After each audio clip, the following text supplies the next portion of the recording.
Okay, so this is like a part two to the other one I just filmed.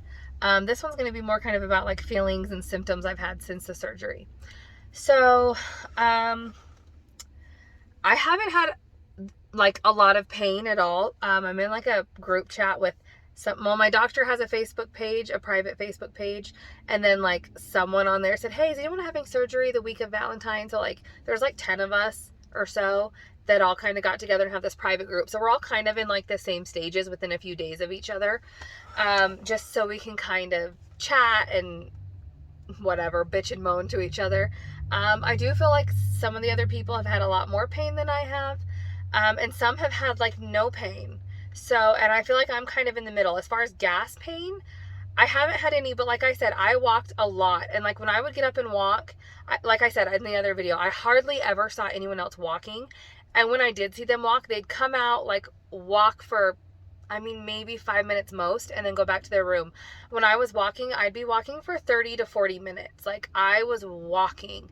I didn't want to have gas pain. I wanted to heal. I didn't want blood clots. So I was like doing the most. um, but so I haven't had a lot of gas pain. The only pain that I did have is right like you can't see it, but like right in between my boobs there's an incision, and that right when I woke up from surgery, that hurt really bad.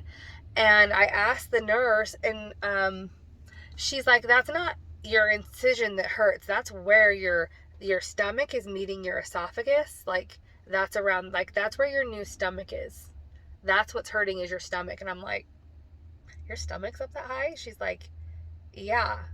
And I was like, I guess that makes sense because you have all your intestines and everything. But you know, when you say your stomach hurts, you always like feel down lower by your belly button, and it's like, that's not where your stomach is. So like, yeah, she said that stomach pain. She said it's just kind of 50-50. Some people will feel it, some people don't. I was just one of the ones who felt it. So on a scale of 1 to 10, I would say it was maybe like a 7. It was definitely uncomfortable. And like, unless I was in, like, I had to be like at a certain, because you know how hospital beds, like, you can incline them. Unless I was at a certain, like, I don't know, maybe like 45-degree angle, I felt no pain. But if I was like lower than that or higher than that, or every time I had to like sit up to get like up off the bed, any type of that kind of like constricting movement hurt so bad. Um, if I coughed, it would hurt. Like, it just hurt. While I was in the hospital, they were giving me pain medicine for it in my IV. Um, and they did send me home with some pain medicine, or to the hotel. By the time I got to the hotel, though, it had already gone down from like a 7 to maybe like a 4. Like, it was very manageable, very tolerable. Um, None of the other, like around any of the other incision sites, hurt at all. It was just my stomach. So yeah, it was like down to a 4. And they said you could take the pain medicine every 8 hours. I didn't need it during the day. I just took it at night so I could get a good night's sleep. And it was like one you put under your tongue and it would just dissolve. But yeah, I just used it at nighttime, and that was plenty. The drive home, it was a 4, but just because you're already in the car and it's uncomfortable, I feel like in my mind, it felt like it hurt more, but I think I was just more aware of it because I was just kind of all over uncomfortable, stuck in a car. But yeah, it was like a 4 on the drive home, and it was fine. They told me to get out. I wore my compression socks on the way home. Um, I did get out and walk like every 2 hours, just like around a gas station or whatever. Not a lot of walking, but just enough to get up and kind of move. And then yeah, ever since I've come home, the pain has just been like a 1 or a 2. Like it's dropped off dramatically. So it was like a rough 3 days, and then after that, like, it's pretty smooth sailing. The first week after surgery, the doctor has you, it's kind of like the reversal of the pre-op diet. So the first week after surgery, you're on the clear liquids, which is water, broths, like Gatorade Zeros, and sugar-free Jello. For whatever reason, they did give me Jello at the hospital, and it made me want to gag. I took a bite, and it just felt so heavy in my stomach that I didn't even eat it. At the hospital, they gave me some flavored waters and some broth. All I drank at the hospital was flavored water, and that was it. The hotel, I had water and the popsicles. And then at home, I've just, for the rest of that first week, so my surgery was on Wednesday, so I get a new phase of my diet every Wednesday. So from Wednesday to Wednesday, I was on the clear liquids. So yeah, at home, I just had water, Gatorade, and popsicles. The broth, I tried some broth, and it made me want to gag, but I did make homemade chicken noodle soup, and I drank the broth from that, and it was a lot better. I've been able to drink broth from there. That was very good. I just said broth, if you heard that. So I'm now on phase 2, which is full liquids, which essentially is just the clear liquids plus protein shakes. Or you can have drinkable yogurts I think you need to thin them down. I don't like drinkable yogurts anyway. I don't really even like yogurt. Kind of makes me want to gag. So really for me, the only thing I've added is just protein drinks, which I showed you guys before. I'm using the Dimetized protein powder. I only have to mix it with 5 ounces of water, which is nice because it takes me a full half hour to drink that 5 ounces of protein. Which the nutritionist said she wants you to try to eat your meals, which that would be the protein shake for this phase, within a half hour window. So if I'm going to have like lunch at noon, I need to stop drinking my water at 11:30 so my stomach can completely empty, so that then, so stop drinking liquids at 11:30, wait till noon, then drink my protein shake or your yogurt, whatever you're going to have. That can take up to a half an hour. She doesn't want you to take longer than that. And then after that half an hour, wait another half hour for your stomach to empty before you start drinking your water and your hydrating fluids again. So yeah, that's what I've been doing is just the first day on Wednesday when I had the first protein shake, I hadn't felt nauseous this whole time. When I drank that first protein shake, I did feel a little nauseous. I didn't throw up or anything. It just felt like it was heavy in my stomach. Like, I don't know. I just felt discomfort. And then I drank some more water. I had my second protein shake Wednesday. And then the rest of the day, I just drank water and popsicles. Like, I couldn't do, I'm supposed to have 3 protein shakes a day. Well, I'm supposed to have 70 grams of protein a day. My protein shakes are 25 grams of protein. So I only had 50 that day. But it is what it is. I felt like if I would have drank the one more, I probably would have thrown up. So I don't know what it was that specific Wednesday, because then Thursday I was able to drink the 3 protein shakes fine. It still takes me a half hour to drink the 5 ounces of the protein shake, but I didn't feel nauseous at all. It actually made me feel a little better, gave me a little energy. So yeah, I don't know. It also could have been a combination of my new vitamin regimen with the protein shakes might have been too much on my stomach, because I feel like I had my vitamins and my protein maybe a little too close together. So, I don't know. But yesterday I felt fine. Today it's Friday morning. It's 11:30. I've had 1 protein shake. I'm a little bit behind on my water. So, I'm going to try to drink some water, and then I'll cut off at noon and drink my other protein shake at 12:30. But yeah, I'm feeling better. Yesterday, I even got up and I did some Beat Saber throughout the day. Like every hour, I'd do like 2 or 3 songs on the Beat Saber just to get up, get moving, get a little bit of exercise, get my heart rate a little bit up. But nothing crazy, because I'm not technically cleared to exercise. But I feel like Beat Saber is something I was doing before the surgery. It's not really like a lot of exercise, but it's just enough, especially after like not having a lot of calories for a few weeks, being in bed for the last week. It's enough to just get me up and going, but not overdo it.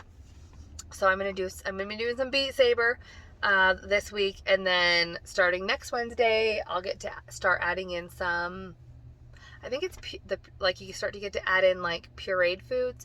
I don't know. I'm trying not to look ahead at the other phases too much because there are some people like in that group I was telling you about that they are doing that and they're already like, oh my gosh, I just like had a spoonful of peanut butter and whatever. And I'm just like, which in a way I'm kind of glad for the little bit of pain that I did have, because it's kind of a reminder. You're like, yeah, you had an invasive surgery. You had part of an organ removed from your body. And it seems like, sorry, it seems like all of the women who didn't feel any pain are the ones who are already pushing themselves to eat things that were not cleared to eat yet. And they're like, oh, I feel fine. And I'm just like, okay, you might feel fine, but you still have staples and incisions inside your body. Your body's still healing. The reason we're on this specific diet for this certain amount of time is because the doctor said it takes your stomach 6 to 8 weeks to fully heal. So like, you're over there filling your stitches with peanut butter, and I'm just like, not gonna risk it. You do you, but I'm not gonna risk it. So in a way I'm kind of grateful for the pain, which I mean really now there's like, if I really like close my eyes and concentrate, there's like half of a point of pain maybe. But it's like, it's just a reminder of like, okay, you're still healing, you're still in recovery, like, you know. So, but yeah, overall, I'm feeling really good. I did do a weigh-in. If I filmed it, I'll put it in right here. So we're gonna see where we're at. Oh, too far. Oh, too far. Let's see here.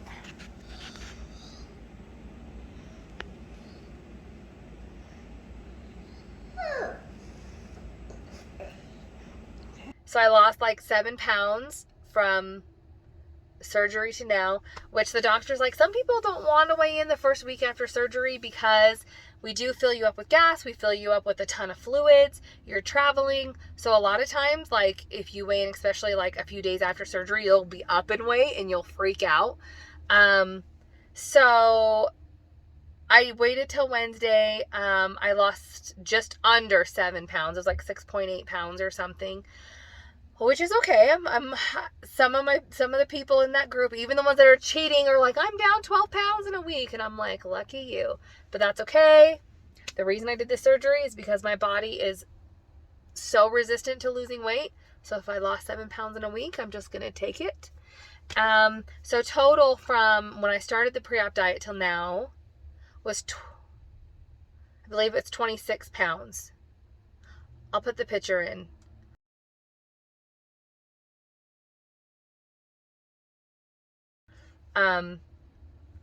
But yeah, so feeling good. I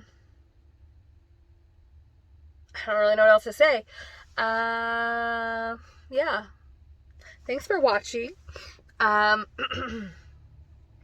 trying to think. Oh, one thing though, my husband said already, it's crazy because I don't know if it was this way at the hotel. I think he was so tired. I don't even know if he noticed. But he said at least since we've been home, I wasn't like a huge snorer, but I did snore. I didn't have sleep apnea or anything, but I did snore.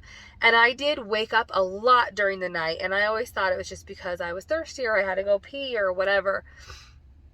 But since I've been home, when I like lay down, I'm asleep within like 20-30 minutes, which is really weird for me because normally I'm one of those people who lay in bed for like hours on end, and then it's 3 o'clock and I'm like, great. And if I fall asleep now, I'll get 4 hours of sleep, and then it's 4 and I'm like, okay, well, if I fall asleep now, I'll get 3 hours of sleep. But now I'm like falling asleep way fast. And he said, like, I don't snore. He's like, I can't even hear you, like, breathing. Like, he said the other night he had to, like, look at me and, like, put his hand on my chest to make sure that, like, I was breathing. He's like, you are, like, such, like, in deep, good sleep. And I definitely have been feeling it. Like, I've been feeling like I'm getting good sleep. So, I don't know why it's such a drastic change when I've only lost 26 pounds. But don't know, don't care. I'm sleeping good. I'm feeling good. So, yeah. So there was the sleep, there was the little bit of pain.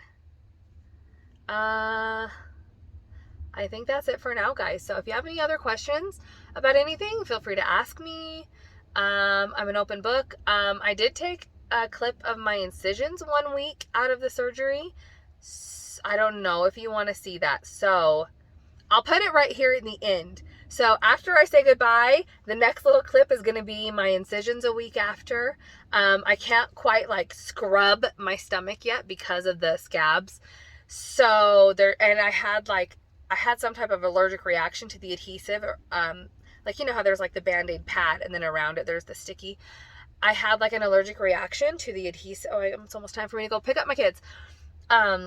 An allergic reaction, so there's like red squares around my wounds you can still see, but and some adhesive that I can't rub off yet because I can't really scrub my stomach too much. So it kind of looks funky. There's some bruising, but if you want to see it, keep watching. If not, thank you for watching, and stop this right here.